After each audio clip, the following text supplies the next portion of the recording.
Voilà, on est le mardi 14 septembre et on est le 6 Tishrei et le cours est à la mémoire et pour l'élévation de l'âme de Yosef Shmuel Ben Israël Perla. Et en tous les cas, donc, comme on est à quelques jours de Kippour, on va rentrer directement dans le vif du sujet en ce qui concerne la préparation à la fête de Kippour. On trouve au sujet de cette fête 3 expressions qui vont nous permettre de mieux comprendre le travail moral et spirituel qu'on est censé réaliser.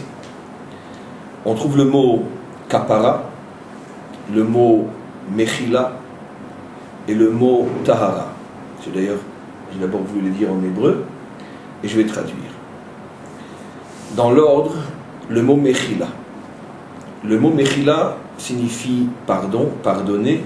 C'est un mot qui revient à de très très nombreuses reprises dans les 5 prières de cette journée, du jour de Kippour, où finalement on demande mechila, on demande à Dieu de nous pardonner. Ce mot évoque pour nous des notions qui sont connues. On demande souvent le pardon lorsqu'on a offensé quelqu'un. On a commencé d'ailleurs très jeune à demander pardon à nos parents, puis après on continue à demander pardon à notre épouse, notre mari, nos connaissances, nos voisins, nos amis, et d'une certaine manière on passe sa vie à demander pardon puisqu'on passe sa vie à commettre des erreurs. Et quand on est un homme normal, normalement moral, c'est normal qu'on demande pardon. Mais au-dessus de tous les pardons, c'est bien sûr le pardon qu'on doit demander à Dieu pour les offenses, pour les manques, les erreurs et les fautes qu'on a pu commettre. C'est donc une notion qui est facile, qu'on connaît tous. Là où ça se complique beaucoup plus, c'est dans les 2 autres notions, qui sont d'ailleurs beaucoup plus essentielles dans le judaïsme que la première.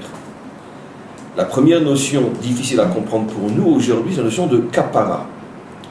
Kapara, notion qui a d'ailleurs donné son nom à la fête de Kippour. La fête de Kippour vient du mot kapara. Rectification obligatoire immédiatement, c'est que ça fait donc des décennies, voire des siècles, que nous traduisons très gravement mal le mot Yom Kippour. Nous traduisons tous le mot Yom Kippour par le jour du grand pardon, le jour du pardon, et c'est une erreur de traduction fatale.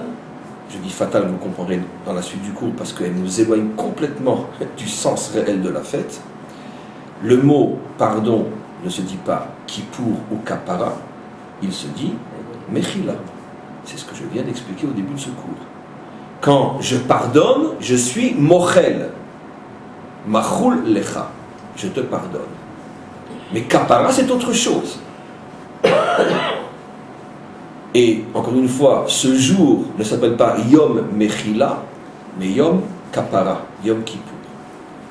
Alors, que peut signifier la notion de Kapara? Pour l'instant, je ne réponds pas. On arrive maintenant à la 3e définition de ce jour, qui est la Tahara. Ce jour est appelé un jour de Tahara.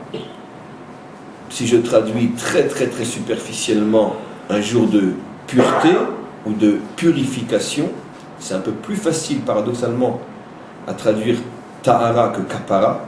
Kapara qui n'est que la 2e étape, la plus haute c'est Tahara. Mais en tous les cas, un jour de Tahara, de purification, où on le voit, entre autres parce que dans la Torah, ainsi que dans nos prières, on répète à de très nombreuses reprises pendant ce jour, Lifne Hashem tit Aru, devant Dieu, vous vous purifierez. Donc il faut comprendre, maintenant, d'une manière beaucoup plus concrète, ce que signifie chacune de ces étapes dans ce pardon, dans cette reconstruction qu'on nous demande donc le jour de Kippour. On commence par la Mechila, après on s'élève vers la Kapara, et enfin on atteint le niveau le plus haut, qui est Lifne Hashem tit Aru, vous vous tenez devant Dieu et vous recevez votre purification. Quelle peut être la différence entre la purification et le pardon? Et surtout que l'étape du milieu qui est la plus importante, puisque c'est la seule des 3 qui va donner son nom à la fête, Yom Kippour, et non Yom Tahara ou Yom Tahor ou Yom Mechila, comme je l'ai dit. Donc, c'est quoi cette notion? C'est extraordinaire parce que finalement, la fête porte un nom qui est celui qui est le plus difficile à expliquer. Qu'est-ce que c'est la Kappara? Alors heureusement, on a une clé pour comprendre notre Torah, que je ramène souvent quand on en a besoin. Cette clé qui consiste à dire que lorsque tu veux comprendre le sens d'un mot, essaye de voir où ce mot a été dit pour la première fois, ou dans les premières fois, en tout cas à un endroit fondamental dans la Torah, ce qui va te permettre de déchiffrer, de comprendre ce mot qui en soi est difficile à traduire et à comprendre. Et effectivement, je vais vous surprendre en vous ramenant le Makor, la référence du mot Kappara dans la Torah, à un endroit où on ne s'y attendait pas du tout, parce que le contexte est très différent de ce que l'on pense quand il s'agit de Yom Kippour. Eh bien, c'est au sujet de la rencontre entre Yaakov et Esav. Lorsque Yaakov s'apprête à rencontrer Esav, après les 20 ans de séparation, lorsque Yaakov était chez Lavan, et on sait très bien que Yaakov a très très peur de cette rencontre, parce qu'il est en droit d'imaginer que son frère porte toujours des sentiments extrêmement négatifs à son égard et qu'il veut lui faire du mal ou le tuer. On sait que l'une des choses que Yaakov va faire, c'est d'envoyer, de précéder la rencontre avec des offrandes, avec des cadeaux. Et à ce moment-là donc, au moment où tous ces cadeaux, tout ce bétail part au-devant de Esav, Yaakov dit, peut-être, grâce à cela, Achapra Panav, très difficile à traduire, je vais avoir une kappara de son visage. Extrêmement révélateur. Je vais avoir une kappara de son visage. Quelle est la seule traduction possible? Eh bien, ses sentiments vont changer à mon égard. Au lieu de venir avec une tête panav, un visage ennemi, il va venir avec un visage accueillant, souriant, c'est-à-dire ce qui va se produire. Ils vont s'embrasser. Donc, achapra panav signifie ici, je vais donc transformer Esav. La transformation ici qui importe à Yaakov, c'est de haine en amour. Ce qui est extraordinaire, c'est qu'ici le mot kappara utilisé par Yaakov ne concerne pas Yaakov, mais concerne Esav. C'est d'une certaine manière Esav qui est mitraper. C'est Esav qui subit le phénomène, le processus de kappara. C'est Yaakov qui en a besoin, mais c'est Esav qui est le personnage sur lequel agit la kappara. Et bien de là, on a compris une chose extraordinaire. Que signifie Yom Kippour? Que signifie kappara? Ce n'est pas pour soi, sur soi, mais c'est sur lui, sur Dieu. Yom Kippour, c'est le jour où nous arrivons à transformer Dieu. Écoutez, imaginez ce qu'on est en train de dire. Où tu arrives à transformer Dieu pour que son regard sur nous soit différent. Ce qui est extraordinaire et ce qui est tout de suite à relever, c'est que vous savez que la Torah est la science des sciences. Et dans une science, tout est extrêmement précis. Et tout est extrêmement calculé, avec une précision qu'on ne peut même pas deviner, même pas imaginer quand il s'agit de les précisions dans la Torah elle-même. Et donc c'est clair que si pour pouvoir comprendre ma relation avec Dieu, je suis obligé d'aller chercher le sens du mot dans ma relation avec Esav, et que de la même manière que la kappara agit sur Esav, elle agit sur Dieu, il semblerait donc que, indirectement, la Torah veut nous montrer que finalement, il y a un lien entre le visage de Dieu en haut et le visage des hommes à ton égard en bas. Et en vérité, comme Esav te regarde, Dieu te regarde. Ou dit d'une autre manière, c'est parce que Dieu te regarde de cette manière que Esav te regarde de cette manière. Ou dit encore une fois d'une autre manière, sache que le reflet de ce que Dieu pense de toi, le miroir, c'est les nations à ton égard. Vous voyez comment, j'ouvre juste une parenthèse. Les nations, bon, les nations remontées par Esav, vous avez raison de préciser. Pour l'instant, je vais rester dans le flou, vous avez raison de préciser. Ce qu'on remarque déjà d'une manière extraordinaire, c'est comment, regardez, cette parenthèse fondamentale, comment, en se donnant la peine, comme un juif a le devoir de le faire, c'est ce qu'on appelle l'étude de la Torah, comment en se donnant la peine de comprendre et de déchiffrer la Torah, on arrive tout d'un coup à des univers qu'on ne soupçonnait même pas dans un mot qu'on utilise depuis des siècles, un mot tellement usuel, tellement on pourrait dire galvaudé et banalisé qu'on ne se rend même plus compte ce qu'on est en train de dire. Et tout d'un coup quand tu cherches à comprendre, ça veut dire quoi Kippour? C'est quoi Kapara? Puisqu'on a déjà Mechila. Quelle est la différence entre Kapara et Mechila? Alors maintenant on comprend pourquoi ce jour s'appelle Yom Kippour et non Yom Mechila. Parce que pour obtenir le pardon, il faut d'abord agir sur lui. Quand tu as offensé quelqu'un et que tu lui demandes pardon, tu n'obtiendras pas son pardon si tu n'as pas créé en lui la raison de te pardonner. Il faut donc que tu changes quelque chose chez lui, son regard sur toi. Il est évident que pour changer son regard sur toi, il faut que tu changes toi aussi. Mais ça ne suffit pas, mes amis. La Torah aurait très bien pu trouver un mot, et il en existe en hébreu, pour dire que ce jour fait allusion au travail sur soi, à la transformation sur soi, qui automatiquement entraînerait le pardon. Mais si la Torah a choisi un mot qui implique aussi que non seulement toi tu dois changer, mais lui aussi, ça nous montre quelque chose d'extraordinaire. C'est que finalement, le seul juge de ton changement, c'est pas toi, c'est l'autre. Il n'y a que l'autre qui peut apprécier si tu as changé. Parce que nous, on passe notre vie à demander pardon. Nous, on passe notre vie à jurer sur la tête de tous les saints de ce monde qu'on ne le fera plus, qu'on regrette, etc. Et nous, on est sûr et certain que l'on est sincère. Et on ne comprend pas pourquoi l'autre il ne bouge pas, pourquoi l'autre il ne comprend pas.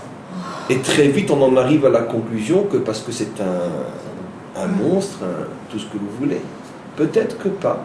Peut-être que le regard de l'autre sur toi et le fait qu'il ne change pas dans cette relation avec toi, peut-être que ça indique justement que contrairement à ce que tu crois, tu n'as pas changé. Et il n'y a que l'autre qui peut te le révéler. C'est pour ça que si la Torah avait appelé ce jour le jour où tu te transformes, le jour où tu changes, ça n'aurait pas été suffisant. Pourquoi? Parce que moi je suis persuadé que j'ai changé. Moi je suis persuadé que vraiment j'ai pris de bonnes résolutions. Non.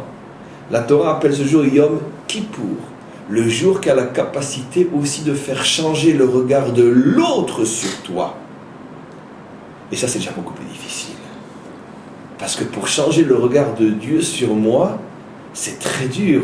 Parce que franchement, le plus facile, c'est de changer mon propre regard sur moi-même. Parce que moi, je me regarde dans la glace, je me dis, allez, je le ferai plus, et je suis convaincu que ça y est, je suis parfait. Bon, ça, c'est le plus facile. Maintenant, bon, qu'est-ce qu'il dit le Rav? Changer le regard de l'autre. Bon, ça non plus, c'est pas tellement, parce que bon, je veux dire, est-ce qu'il sait vraiment ce que j'ai dans le cœur et ce que j'ai dans les reins? D'accord. Mais changer le regard de Dieu, il y en a un seul qu'on ne peut pas rouler, c'est lui. Donc là, c'est déjà terrible, parce que je dois changer le regard de quelqu'un qu'on ne peut pas rouler. Donc je ne peux ni me rouler, ce qui est le plus facile, ni rouler mon voisin, ce qui est encore facile. Il s'agit ici de convaincre Dieu. Et maintenant vous me poserez la question, mais d'accord, mais ça reste très utopique, très théorique. Comment je peux savoir si j'ai vraiment changé au point de changer son regard sur moi? Comment je peux le savoir? Rappelez-vous ce que j'ai dit au début du cours. comment on apprend la traduction réelle du mot kapara de Esav. Dieu a mis des miroirs en bas. Et c'est quoi les miroirs? C'est Esav. Tant que Esav te haït, tu peux être sûr que tu n'as pas changé aux yeux de Dieu. Qu'est-ce que ça veut dire? Vous parliez d'un petit cours, vous imaginez, c'est un cours international. Tant que, rien de Yom Kippour, rien qu'avec la traduction juste d'un mot, voilà ce qui se cache derrière la fête de Kippour. Tu veux savoir si tu es arrivé à changer le regard de Dieu sur toi? Regarde par la fenêtre, est-ce qu'il y a encore un ou plusieurs Esav sur terre? Et comme tu ne vois que ça, tu peux donc être sûr que le travail sur toi, bien que évidemment il a commencé, bien qu'évidemment il est déjà largement entamé, mais il n'est pas terminé. Parce que quand le travail va-t-il être terminé? Eh bien dans le moment que l'on appelle la délivrance finale. Au moment où effectivement, comme on vient de le lire, vous savez que la plus belle de toutes les prières de l'année, c'est la prière de Rosh Hashanah. Vous comprenez la traduction de cette prière qui est époustouflante de beauté, mais vraiment à en pleurer sincèrement. Les mots, c'est exceptionnellement beau, le contenu des prières de Rosh Hashanah. Et on pourrait résumer que toutes les prières de Rosh Hashanah tournent autour d'une notion une et unique, le dévoilement de Dieu comme roi au moment de la délivrance finale. Mais roi sur toute la terre. Et il y a un moment dans cette prière, que d'ailleurs on répète à Yom Kippour, où on dit Veyasu kulam aguda achat leovdecha velev shalem. Et toute l'humanité ne fera qu'une seule ronde pour te servir avec un seul cœur. Donc, cette vision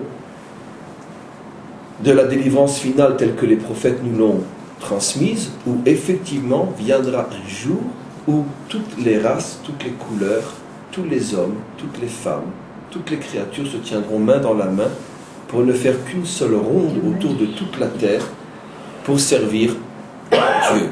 Ça ne sera pas une ronde où les races, les couleurs et les différences disparaîtront. Bien au contraire, la beauté de cette ronde, c'est qu'elle aura des endroits où elle est noire, d'autres où elle est rouge, d'autres où elle est jaune, d'autres où elle est blanche.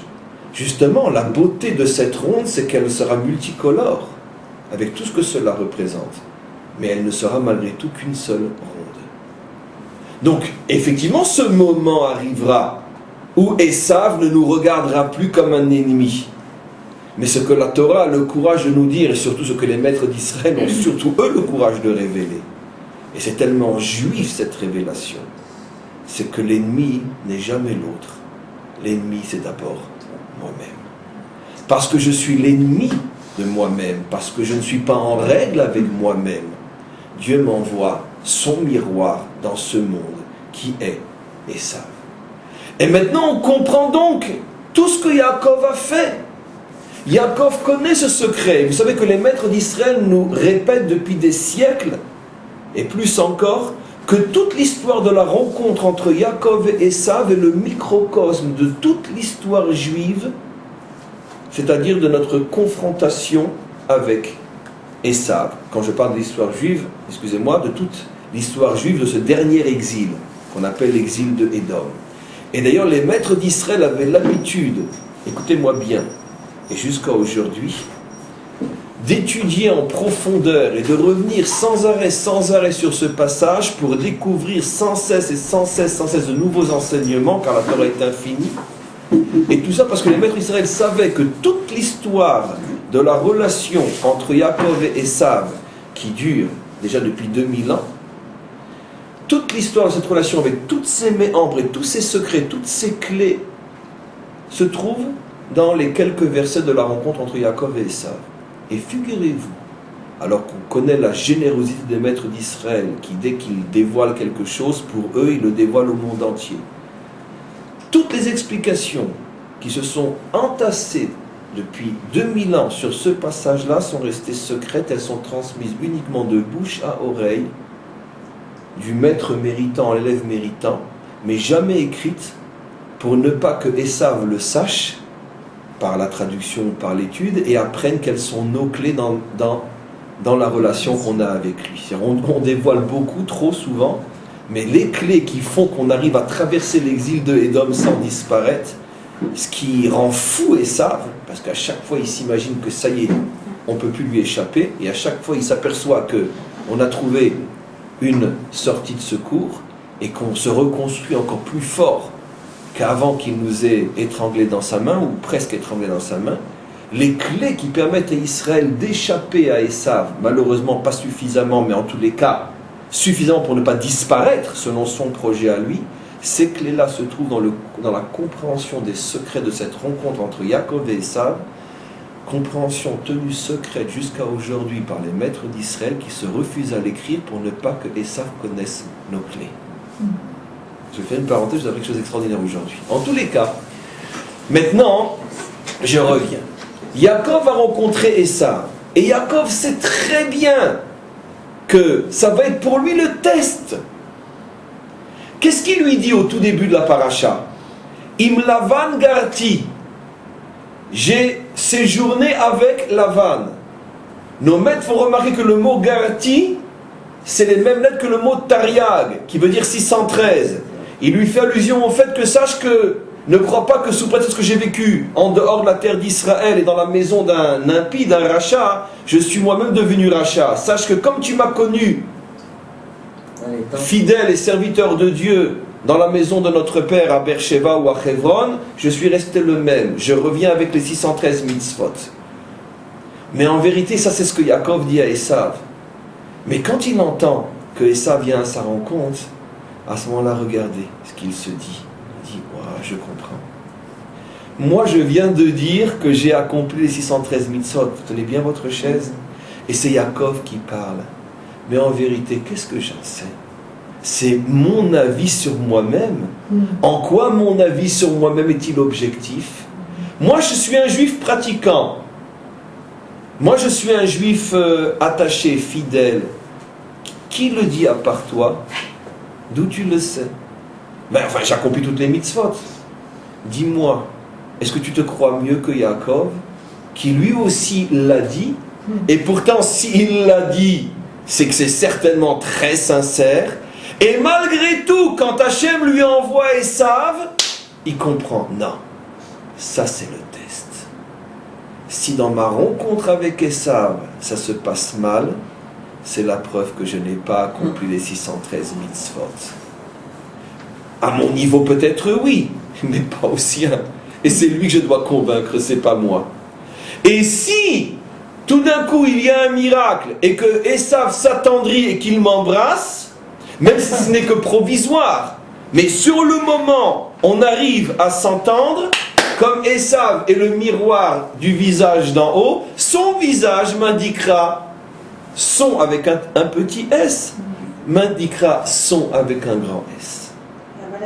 Et donc automatiquement il dit Achaprait Panav. Et les commentaires se posent la question, qu'est-ce que c'est dire Achaprait Panav? C'est pas une question de kapara ici. Il n'y a pas de kapara. Dans toute la Torah, quand on va retrouver plus tard le mot kapara, dans le 3e livre de la Torah et dans tous les sujets où on parle de kapara, c'est dans le service divin au temple. Quand on apporte une offrande ou quand on a fauté, c'est toujours par rapport à Dieu. Comment se fait-il que lorsque l'on trouve pratiquement pour la première fois le mot kapara dans la Torah, c'est au sujet de Esav? Parce que la Torah me révèle ce secret époustouflant. Il n'y a que lui qui peut te dire si tu as changé. Et comment qu'il me le dit? Moi, j'entends pas le maître du monde me parler. J'aimerais bien, mais j'ai pas cette capacité. Demande à Esav ce qu'il pense de toi et tu sauras ce que lui pense de toi. Et le test passe et il est réussi. Au moment de la rencontre, ils s'embrassent. Et de là, donc, on a une clé extraordinaire. Mais nos maîtres vont plus loin encore. Ils vont jusqu'à dire qu'en vérité, Esav, comme tout dans la Torah, est du macro et du micro. Ça veut dire que toutes les vérités sont vraies à grande échelle et à petite échelle. Il y a le Esav en tant que tel, qui est le 4e exil et tout ce qu'il représente. Et il y a aussi, mais ça c'est au niveau clali, au niveau de notre nation, et il y a aussi le Esav plus particulier, celui qui est proche de chacun d'entre nous, qui est tout simplement notre ennemi, celui qui ne nous aime pas, celui qui nous poursuit, qui nous fait du mal, avec lequel on est en conflit, en litige, en tout ce que vous voulez. Parce que n'oubliez pas qu'avant d'être le fondateur de la civilisation romaine jusqu'à ses descendants aujourd'hui, Esav a d'abord été notre frère jumeau, qui était dans la même maison que nous, dans la même cour, on jouait au foot ensemble. C'était notre voisin, on pique-niquait ensemble. Il était ni plus ni moins juif que vous et moi. Il avait le même père et la même mère. N'oublions jamais le micro avant de passer au macro. Ce qui veut dire que Esav est aussi cet ennemi pour nous, juifs, qui nous poursuit, qui nous fait du mal, avec lequel on n'arrive pas à s'en sortir, et qui est constamment là pour me rappeler que si tu as un ennemi en bas, c'est que tu en as certainement un en haut aussi. Et de là, vous comprenez combien et combien et combien et pourquoi la Torah nous demande toujours une maîtrise de soi presque surnaturelle face à nos ennemis juifs. Ça veut dire ceux qui sont dans notre entourage le plus proche. Parce que c'est sûr qu'on ne te demande certainement pas, abomination morale si on te le demandait, de tendre une joue quand on te frappe sur l'autre. Mais d'un autre côté, on te demande toujours de ne pas perdre de vue que ce petit Esav qui te pourrit la vie du matin au soir, il n'est que le miroir de celui qui pense que tu ne fais pas suffisamment d'efforts à son égard. Et lui, il est là pour ça, pour te le rappeler. Lui ne le sait pas car il est manipulé, c'est clair, mais c'est comme ça que ça fonctionne. Parce que si véritablement tu faisais ce qu'il te demande de faire, ou d'une manière, si véritablement tu avais véritablement changé, tu n'aurais pas plein de petits Esav autour de toi. Et qui est le personnage biblique, qui est le symbole parfait de cette prise de conscience? C'est bien sûr le roi David. Le roi David, qui est, disent nos maîtres, l'homme, le personnage biblique, qui a le plus souffert toute sa vie, plus que tout autre avant, pendant et après lui, de son entourage, jusqu'à ses propres femmes, ses enfants quand vous le tuez, nous ne parlons pas de ses amis, de ses confidents, de ses généraux, de ses serviteurs. C'est un homme qui a traversé toute sa vie en se retournant 150 fois par seconde pour voir s'il n'y avait pas un poignard d'un de ses enfants qu'on allait lui planter dans le dos. C'est un homme qui a toujours été trahi de la manière la plus cruelle dans l'amour sincère et désintéressé qu'il portait à ceux qu'il aimait, comme son propre beau-père, le roi Shaoul, etc. Et c'est un homme qui jamais, même lorsqu'il pouvait le faire, n'a fait du mal à ses ennemis. Lui, il a poussé ce que j'explique à l'extrême. Et comme je dis toujours, n'oublions pas qu'il s'agit d'un modèle biblique. Donc il ne faut surtout pas se prendre au sérieux et s'imaginer que nous aussi. Mais le modèle biblique est malgré tout une indication de ce vers quoi on doit tendre. Le roi Shaoul, qui était son pire ennemi, gratuit, méchant, sans aucune raison, car qui l'avait de plus fidèle serviteur que son propre gendre, David. 2 fois au moins, Shaoul est tombé dans ses mains, il aurait pu le tuer, il ne l'a pas fait. Une fois David n'a pas su maîtriser à 100 milliards de pourcents la colère qu'il avait contre cette injustice, et pour bien montrer à Shaoul que s'il avait voulu, il aurait pu le tuer, il lui a simplement coupé avec son épée le pan de sa robe, et il en a tenu un tel regret toute sa vie qu'il en est mort de crise cardiaque. Ça lui a arrêté son cœur, il est mort de ça, d'un arrêt cardiaque après s'être refroidi complètement. À l'âge seulement, pour un homme comme lui, de 70 ans. Il ne s'en est jamais remis d'avoir osé déchirer la robe de son ennemi. Quand il va sortir de Jérusalem et fuir comme un pauvre malheureux la capitale d'Israël et abandonner provisoirement la royauté parce que son propre fils le poursuit pour le tuer, arrive à Jérusalem et lui viole ses 18 femmes, lorsqu'il sort dans cet état, vous imaginez, de déchéance, de désespoir, de manière de parler, et que se dresse face à lui le fameux Shimi Ben Gera, chef du Sanhédrin de l'époque, vous imaginez l'impact, qui est d'ailleurs tellement sûr que de toute façon David est à moins que rien, qu'il ne prend même pas les précautions de venir armé ou entouré ou protégé. Seul il se dresse contre David, qui est malgré tout armé avec quelques soldats, et il le traite de débauché, de meurtrier, d'idolâtre, et de toute façon tu n'es même pas un juif, puisque la conversion de Ruth était remise en cause par une partie d'Israël. Il le traite de tous les noms. À ce moment-là, son porteur d'armes veut le tuer, et David dit, laisse-le, c'est pas lui qui parle, ça vient d'en haut. Ça vient d'en haut. Ça c'est David. Alors chez lui c'est poussé à l'extrême, mais c'est pour ça qu'il est devenu David. C'est pour ça qu'il est devenu Mashiach.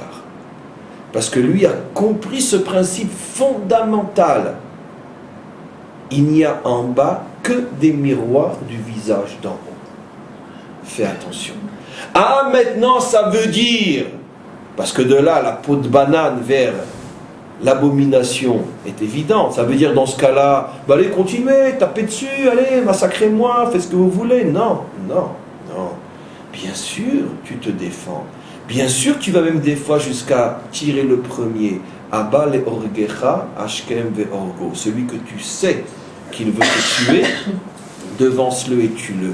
La Torah est extrêmement réaliste. Elle haït l'utopie, parce que l'utopie tue les hommes, à force de vouloir les tenir plus haut que ce qu'ils peuvent être. Mais ce que la Torah veut nous montrer, c'est qu'en même temps que tu as, en tant qu'homme vivant sur terre, le devoir de te protéger, de te battre et de te défendre, en même temps tu as l'obligation, devoir et obligation, l'obligation de savoir que si tu n'étais pas responsable de ce qui t'arrive, ça ne t'arriverait pas. Et si tu te dis, mais je suis quand même quelqu'un de bien, je suis David, sache que ça ne te suffira jamais de te savoir bien à tes propres yeux. Tu dois être bien à ses yeux. Et effectivement, plus un homme grandit, et plus on est exigeant avec lui. J'ai rapporté du Merteuf et providentiel à titre de mesure de ce qu'est la morale authentique d'Israël. Dans le cours de ce matin, l'exemple de Réhouven, qu'on accuse dans la Torah, c'est un verset cru et dur, qu'on accuse dans la Torah d'avoir eu une relation avec la femme de son père. C'est dit clairement, Vaishkav, il a couché avec. Et toutes les preuves possibles et inimaginables sont rapportées de la Torah elle-même par les maîtres d'Israël pour prouver que c'est impossible que ça se soit passé tel que c'est dit. Mais ce que la Torah veut dire en vérité, et on trouve des milliers de preuves à ce sujet dans la Torah, que la Torah a un langage qui correspond au niveau de celui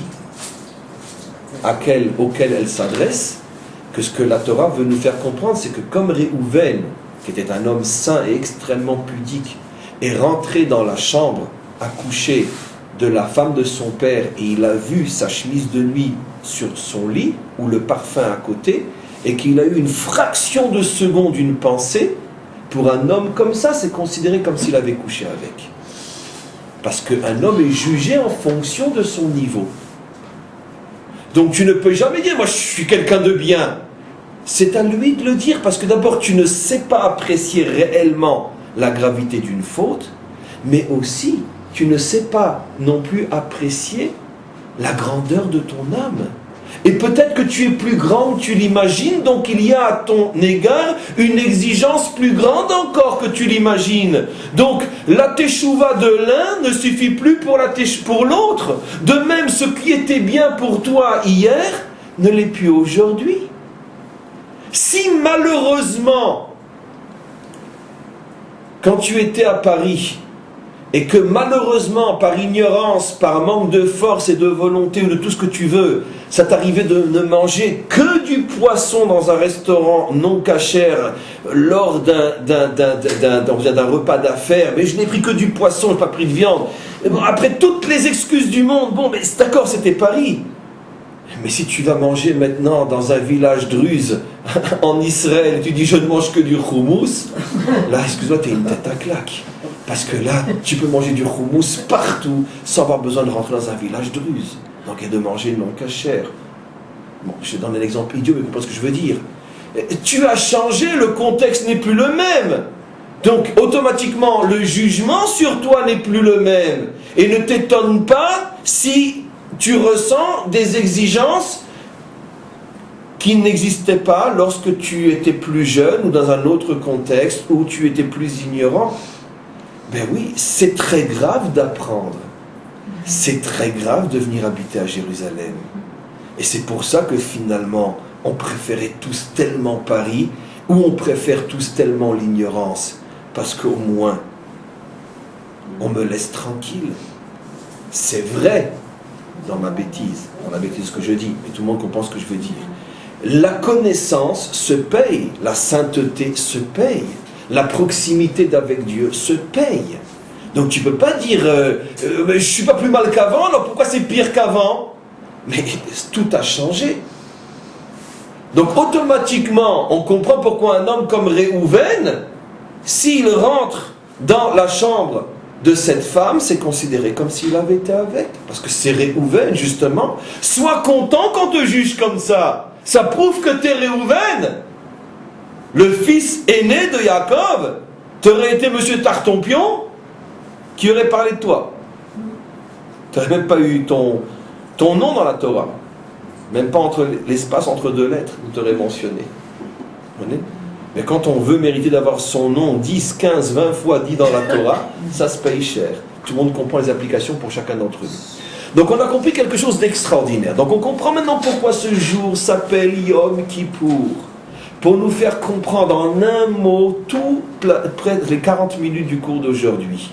Sache que ne te dis jamais j'ai changé, je suis sûr, ça ne suffit pas. Tu ne peux pas savoir si tu es sûr, si tu as changé. C'est aux autres de dire, et surtout à l'autre par excellence qui est le maître du monde. Mais comment tu veux que je sache ce qu'il pense de moi? T'inquiète pas, tu as des points de repère. Tant que tu sens dans ta vie des accusations, des forces négatives, parce que c'est pas seulement des hommes, maintenant j'affine. Tu sens des problèmes, tu sens des tensions, tu sens ce qu'on appelle en langage des maîtres d'Israël, des kitrougim, des accusateurs, mais dans le sens que tu sens des tensions constamment, ça va pas, je sais pas pourquoi, je suis mal dans ma peau. Tant que tu sens ces pressions et ces dépressions, tu peux être sûr d'une chose, la kapara n'est pas terminée. Et des fois, elle n'est même pas commencée. Ça c'est clair. Pourquoi? Parce que si véritablement tu étais à ce niveau de service divin, tu ne ressentirais pas toutes ces tensions et ces pressions. Je précise, je ne dis pas que tu n'aurais pas des difficultés, car il n'y a que les morts qui n'ont plus de difficultés, et encore dans ce monde. Mais dans ce monde, tant que tu es vivant, tu auras des difficultés. Mais tout le problème est comment tu le vis.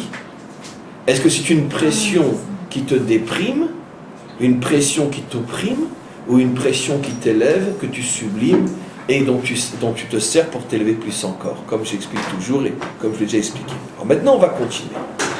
On comprend donc pourquoi ce jour ne pouvait pas s'appeler Yom Mechila, qui est le jour du pardon. D'où la traduction terrible. Vous allez comprendre pourquoi. Vous devez à partir d'aujourd'hui, et transmettez-le et faites-le savoir, et dites-le à qui veut bien l'entendre, ne dites plus jamais le jour du pardon. Et même que nous on le dit en hébreu, ne traduisez plus jamais pardon. Pourquoi? C'est une abomination. C'est quand je dis le jour du pardon, ça veut dire quoi? Ça suppose que c'est hop, c'est tic-tac, c'est facile? Kippour, pardon? Non. Vous voyez le piège qu'il y a dans la traduction? Quand tu appelles ce jour le jour du pardon, ça veut dire que ce que tu ne retiens, c'est que tu vas être pardonné. Mais quand tu l'appelles le jour de Kippour, tu retiens l'essentiel, le travail que tu dois faire. Voilà. Et bien sûr, exactement, comme si tu étais dans un état de grâce. Le jour du pardon est devenu le jour de grâce, finalement, à cause de cette traduction meurtrière. Non, ce n'est pas un jour de grâce. C'est un jour de véritable travail. Vous savez qu'on doit normalement sortir de Kippour, mais crever, lessiver. Pas par le jeûne, mais par le travail du jour. C'est le jour où on travaille le plus de l'année. C'est un jour, c'est 25 heures, parce que c'est en gros 26 heures de travail intense sur soi, sincèrement, de prise de conscience, en espérant que les choses vont s'améliorer. C'est le jour de la signature, comme on l'appelle, le jour de la Khatima. C'est un jour extrêmement important. Donc on comprend pourquoi ce jour ne pouvait pas s'appeler stupidement Yom Mechila, le jour du pardon. Donc il ne pouvait s'appeler que Yom Kippour. Mais maintenant, on a vu qu'il a un autre nom, bien que ce n'est pas son nom officiel, mais une notion qui revient aussi constamment, c'est Tahara. L'Ifne Hashem, Titaru, devant Dieu, vous vous purifierez. Alors, que signifie purification? Que signifie Tahara? Ça signifie deux choses au moins parmi une infinité de choses. Et ces deux choses parmi l'infini, je vais les expliquer. Une chose d'abord à un niveau très simple, mais ô combien important, et une autre chose à un niveau un peu plus profond. Première chose, à un niveau simple, c'est que le mot Tahara, tout de suite, implique pour nous qui connaissons plus ou moins ce que c'est la pureté et surtout comment qu'on devient pur, indique pour nous quelque chose d'extraordinaire sur le plan du travail qu'on doit réaliser. Vous savez que l'une des conditions, sans rentrer dans les 1001 détails, l'une des conditions pour se purifier après avoir contracté une impureté, c'est de se tremper donc dans un mikvé, dans un bain rituel, qui doit avoir une certaine mesure. On ne peut pas rentrer chaque détail de ces lois et d'une importance que vous ne pouvez même pas imaginer, mais retenons le cheveu parmi l'infini qui nous intéresse nous. L'une des lois nous dit qu'on doit se tremper entièrement, au point que même si un seul cheveu reste à l'extérieur, c'est pas grand chose un cheveu, un seul cheveu reste à l'extérieur, c'est comme si on ne s'était pas trempé du tout. C'est rien. C'est comme si tu étais resté dans le désert, à 50 à l'ombre. Rien. Pas une goutte d'eau. C'est pas que tu es trempé à 99%, donc l'impureté est partie à 99%. C'est que tu es comme quelqu'un qui est dans le Sahara, pas une goutte d'eau est venue sur ton corps. C'est tout ou rien. Ça, c'est la condition sine qua non pour arriver à la notion que le judaïsme appelle Tahara. C'est tout ou rien. Il n'y a pas, bien sûr, de demi-mesure, qui est déjà plus que du tout ou rien.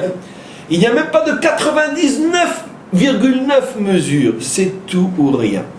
Et vous me poserez la question évidente, mais alors c'est impossible, on la laisse tomber, allons manger un bon sandwich à Kippour. Chez les Druzes, puisque chez les Juifs on ne trouvera pas. Donc allons manger un bon sandwich à Kippour, puisque de toute façon si c'est tout ou rien, et tout tel qu'on l'a expliqué, même pas un cheveu dehors, le tout ou rien n'est pas objectif. Dans ce cas-là, il est subjectif. C'est-à-dire, tout ou rien sont ce que toi, tu dois prendre sincèrement l'engagement que c'est tout ou rien. Maintenant que effectivement dans la réalité, dans le concret, dans l'histoire et dans le temps, on sait tous qu'entre l'engagement sincèrement pris et sa réalisation, il y a toutes les méandres et toutes les déceptions et toutes les trahisons de l'existence, ça on le sait. Mais au moment où tu te trempes, ça doit être total. La preuve, même au niveau d'une purification concrète, quand tu rentres dans le mikvé, tu es trempé entièrement. Rien ne te protège de 5 minutes après recontracter une impureté. Rien ne te protège. Tu n'as pas une armée devant toi qui te protège et qui te sépare de tout ce qui peut t'amener à être impur. Mais au moment, à ce moment présent, voilà, je suis pur. Ça va tellement loin cette notion que le Tanya, que normalement on fait aujourd'hui, le Tanya révèle quelque chose d'extraordinaire. Il dit qu'un homme, mais ne croyez pas qu'il nous donne une clé facile, parce que je vous garantis qu'elle est pratiquement impossible à réaliser. Mais il dit que supposons un homme qui sincèrement, à chaque moment de son existence, veut véritablement et sincèrement faire le bien, il est considéré comme un homme qui ne faute jamais. C'est ce qu'il appelle le fameux Benoni, mais d'après le Tanya. Ça veut dire quoi? Ça veut dire que même s'il faute, dans la mesure où sincèrement il ne voulait pas fauter, donc c'est déjà pas un homme qui faute volontairement, il ne peut éventuellement faire que par des fautes d'erreurs, de faiblesse, et peu importe, il va fauter. Mais sincèrement, c'est pas ce qu'il veut, il est considéré comme s'il n'avait jamais fauté de sa vie. Bon, c'est utopique comme situation, c'est que pour comprendre, parce que de toute façon c'est impossible, un homme qui sincèrement, toute sa vie est dans cet état de prise de conscience que vraiment il ne veut pas fauter. Il y a des fois, oui, elle nous plaît la faute malgré tout, il faut le dire. Mais supposons Ce qui veut donc dire quoi? Pourquoi? Parce que cet homme-là est dans un état de purification constant. Parce que la sincérité, même subjective, puisque sauf il faute, mais la sincérité subjective a l'effet de mikvé. Et elle te protège donc on peut dire de l'impact qu'a la faute. Tu as fauté, oui, mais cette faute n'a pas d'impact sur toi, elle ne t'a pas sali, elle ne t'a pas souillé intérieurement, parce que tu étais dans un mikvé, qui est ta volonté profonde de ne pas fauter. Il y a Hachem qui... Comment? Oh, ça, bien sûr, c'est pour ça, bien sûr. C'est pour ça que ce jour ne peut pas s'appeler Yom Tara, mais Yom Kippour, parce que ça, c'est la clé de tout. Ça, c'est la clé de tout. C'est jamais toi qui juges chez lui, Kappara, Kippour. Mais malgré tout, une fois que tu as cette clé, tu dois aussi savoir que le fait que toi, tu veuilles de toutes tes forces te purifier, c'est ça en soi déjà une purification. Maintenant, celui qui juge si tu es sincère, c'est pas toi. Ça, on l'a déjà expliqué. Comprenez? C'est comme, excusez-moi l'exemple simple, je veux dire, j'ai un examen, j'ai vraiment préparé mon examen, j'ai répondu à toutes les questions, je suis sûr d'avoir 100 sur 100. Mais c'est quand même pas à moi de corriger. On a tous compris l'exemple. Et il se peut que tu auras 100 sur 100, mais c'est pas à toi de corriger. Donc, encore une fois, c'est sûr que ça dépend de moi. Et c'est sûr que moi je dois être sincère et je suis sûr que je suis sincère. Mais quoi qu'il en soit, celui qui note, c'est lui, c'est pas toi. Ça, c'est Kappara. Mais on a donc compris le premier niveau de Tara. Ce qu'on nous demande à Yom Kippour, c'est que nos engagements, maintenant je décode à notre niveau, soient sincères. Qu'on ne commence pas à raconter et à se raconter des histoires. Et je jure que je dirai plus jamais de la Shonara. Fais attention à ce que tu dis. D'accord? Parce que mieux vaut se taire que d'être idiot. Ça veut dire, prends, même s'il faut 5 heures, pour bien réfléchir à l'engagement que tu vas prendre. Tu as le temps, tu as 26 heures, Yom Kippour. Prends 5 heures, mais réfléchis bien. Ce que ça veut dire, tu as pu dire de médisance. Je ne me mettrai plus jamais en colère. J'ai trop souffert de la colère pendant 1 an. J'ai vu trop de fois mon couple, mes amis, mon association au bord du précipice. C'est fini, je ne veux plus. D'accord? Mais attention avant de le dire et de le prendre comme engagement. Attention. Est-ce que tu t'es mis dans le mikvé de cet engagement? Est-ce que tu es sûr que tu n'as pas un cheveu qui dépasse? Ça, c'est le travail qu'on te demande. C'est épuisant, Kippour. Kippour est un jour épuisant. Surtout que nous, c'est pas seulement la médisance, la colère, etc. On vient avec des camions. Des camions, on sort les livres, on monte les bibliothèques et toute la synagogue est remplie de nos livres. Tout ce qu'on a à lire et à demander, etc. Bon, bref. En tous les cas, ça, c'est le premier niveau pour comprendre qu'est la Tara. Si on arrive à ce niveau-là, et à l'vaille, qu'on y arrive ne serait-ce que pour 2 ou 3 choses. Vous savez, tout ce qu'on débite comme pardon après la tfila, sur la faute que j'ai fait, sur la faute que j'ai fait, sur la faute que j'ai fait, c'est tellement idiot, parce qu'on ne comprend pas ce qu'on dit, on ne croit pas un mot à ce qu'on dit, qu'on se demande pourquoi on le dit. Que Dieu pardonne. Mais en tout cas, bon, peu importe. Mais on sait très bien qu'on va lire dans le texte de la prière au moins 50 fautes, si pas 100, qu'on s'engage à ne plus refaire. Maintenant, personne ne nous entend, on peut le dire à haute voix, on s'en contrefou, parce que de toute façon, on ne comprend pas ce qu'on dit, on sait tous qu'on va le refaire. Donc, alors quoi? C'est un jeu? Non. Prenons au moins 2 ou 3 ou une chose. Voilà, ce Yom Kippour, je décide qu'à part toutes les bêtises que je vais dire, que je ne ferai plus, que je referai bien sûr, j'en prends une. Et là, ça va être mon travail de Kippour. Par rapport à cette chose-là, je rentre au mikvé. Je ne laisse pas un cheveu dehors. La colère, est-ce que je vais y arriver? Alors, je vais essayer maintenant de revivre les situations dont je me rappelle cette année qui m'ont amené à des débordements terribles de colère. Si je me retrouvais dans la même situation, est-ce que j'y arriverais? Est-ce que j'y arriverais? Bonne chose là. Maintenant que je connais tout le film, la cause, la colère, est-ce que j'ai failli perdre? Je réfléchis, si ça m'arrive nouveau, ça m'arrive nouveau. Combien d'heures? J'ai 26 heures pour me... 26 heures. Non, on peut y arriver. On peut y arriver. On peut y arriver. Si on sort de Kippour rien qu'avec une perle précieuse comme ça, vous imaginez ce que c'est Kippour? Une nouvelle année sans colère? Vous imaginez? Waouh! On comprend pourquoi on a besoin de au moins 70, 80 kippour dans notre vie, c'est le nombre d'années. Parce qu'au moins qu'on arrive à corriger 70, 80, 90 défauts, ce qui serait déjà pas mal.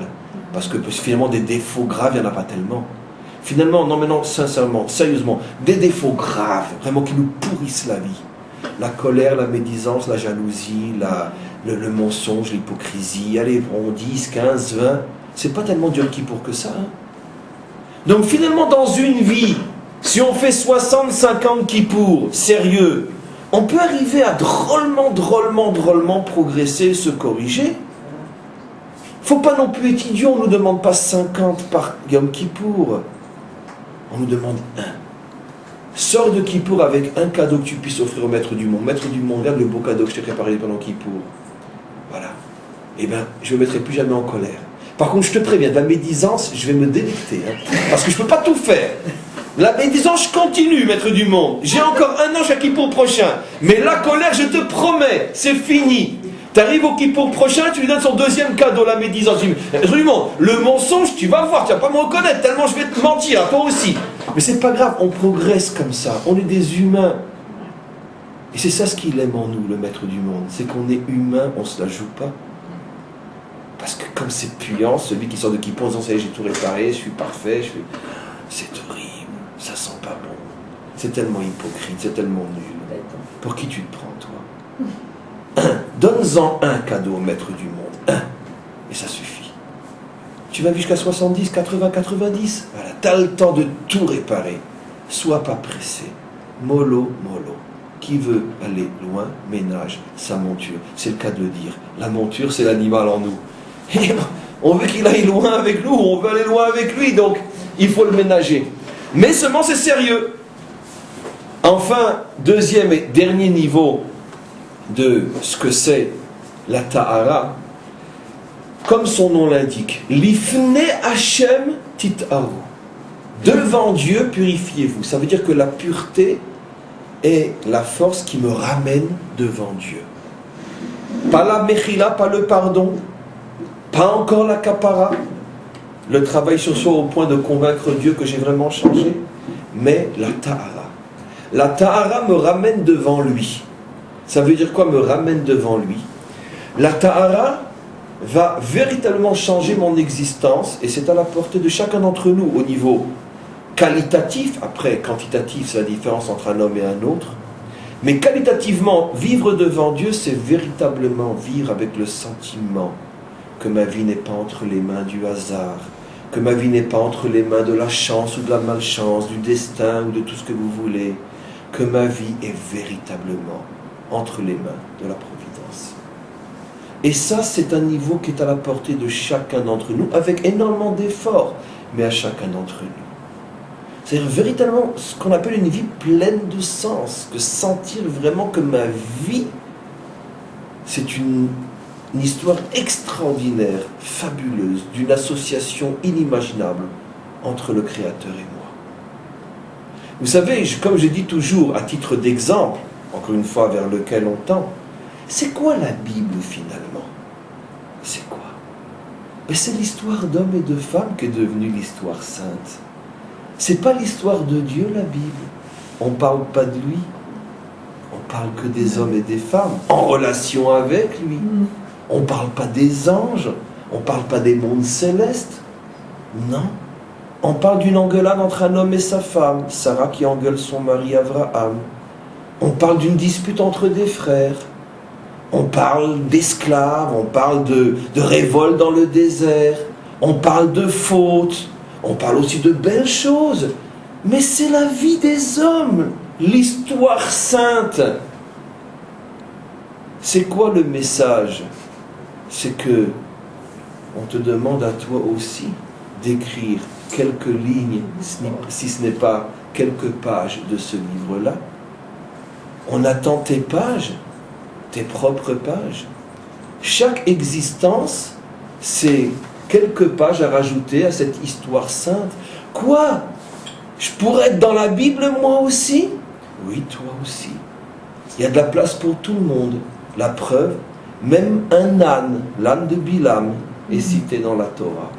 S'il y a une place pour un âne, il y a bien une place pour toi aussi. Mais je plaisante pas en disant ça. Ça veut dire que même un âne peut avoir une place dans la Torah. Et vous croyez que c'est rien, l'âne de Bilam? Alors tenez-vous bien, il me reste quelques minutes. Je vous ai déjà expliqué des milliers de fois que le Ari Akadosh ne dormait jamais. Il faut dire qu'il a vécu que 38 ans, donc il était très pressé. C'est vrai que les 38 ans du Ari Akadosh, c'est 500 milliards d'années-lumière d'un homme comme vous et moi. Mais peu importe, il n'a vécu que 38 ans, donc il ne dormait jamais. Par contre, le Shabbat, il avait l'habitude de s'endormir pendant 3 heures, ce qui rendait fou de curiosité son élève. S'il y a bien un jour où on ne doit pas dormir, quand on est un homme comme toi, c'est le Shabbat. C'est trop sain pour perdre son temps à dormir. Tu ne dors pas de la semaine, pourquoi le Shabbat?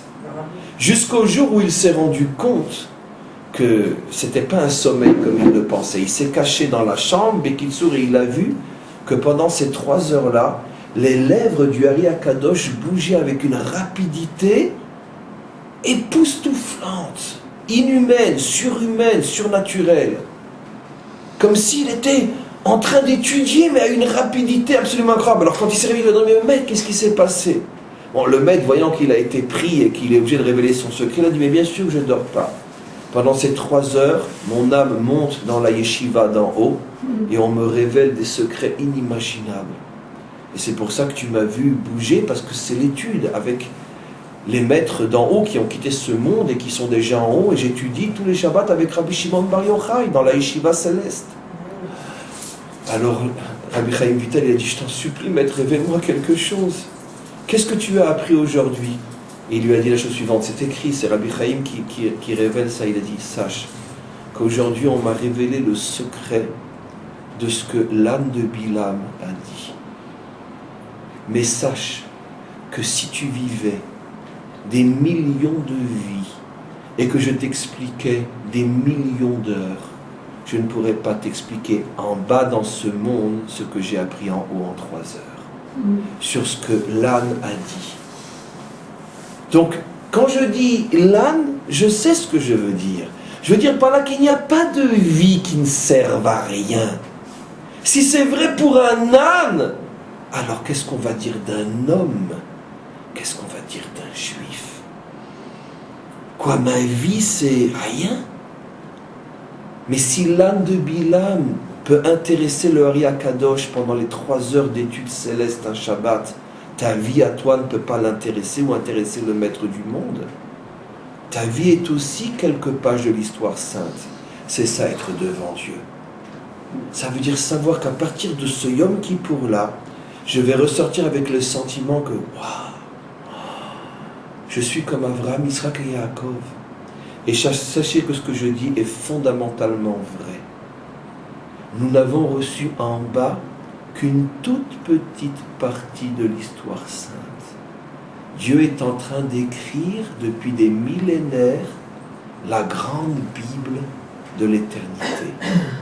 Et dans ce grand livre qu'il écrit depuis des millénaires, il y a nos pages à nous, nos vies. Et un jour, on lira ces pages-là.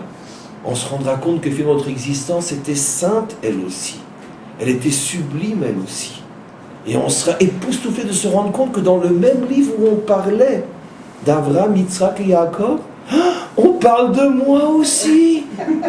C'est ça, l'Ifne Hashem Titaru. Et croyez-moi que c'est extrêmement sérieux. Et qu'on soit zoré, qu'on ait le mérite de passer un très très bon, vrai et profond Yom Kippour. Amen. Vechen Yeratzon.